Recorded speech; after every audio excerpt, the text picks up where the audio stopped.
daan dito sa ano, papunta ng General Nakar. Barangay. Oo. Ano daw?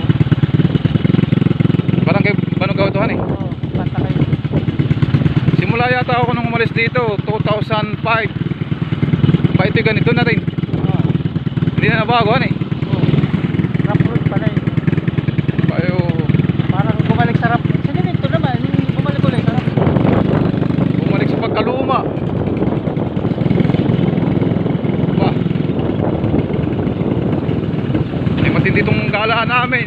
Talagang agitik ang araw ay. Ay saan mo kayo tulay diyan?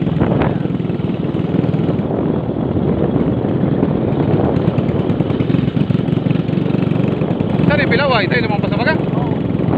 Yung kanay mo. Eh, yung labas na, Banugaw naman eh.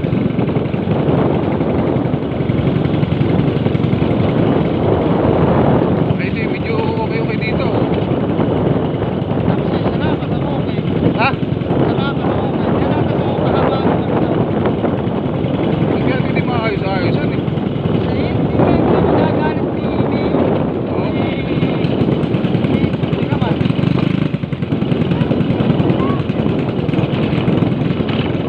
Pagpasok mo pala, hindi ba kasi may bukana doon ha? Ay balik ako na agad ay.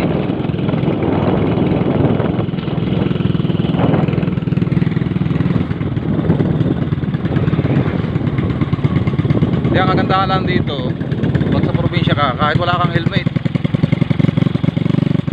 dito hinuhuli ba kapag walang helmet? Pag may traffic.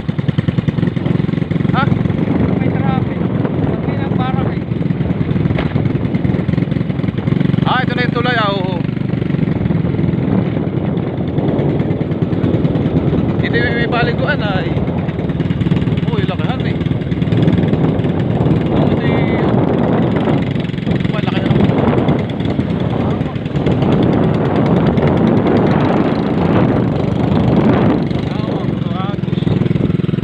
Ayun yung paliguan ay, baga doon na.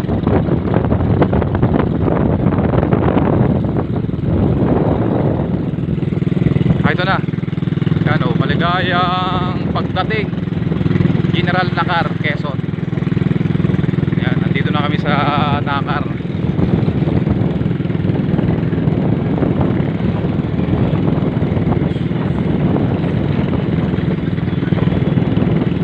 Maganda yung service na, may ano ito, 400cc. Kaya malakas yung ugong ng tambutso. Yung kasama ko, pinsan ko yan, Renante Florante. Injury pa ngayon, siya nagdadrive. Palakasan lang ang loob. Saan ba tayo? Wala, sa Ha? maganda mag-review. Munisipyo? Oo, marami. Ayun, mag-review na.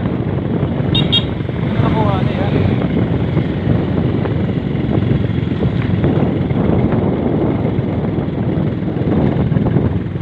Barangay Pamahalaan ang General Nakar. Yan o.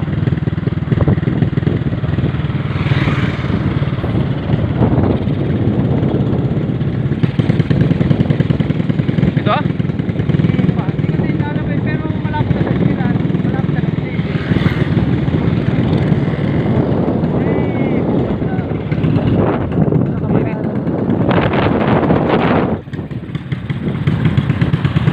Kainitan ng lakad namin. Ang baga yung banda.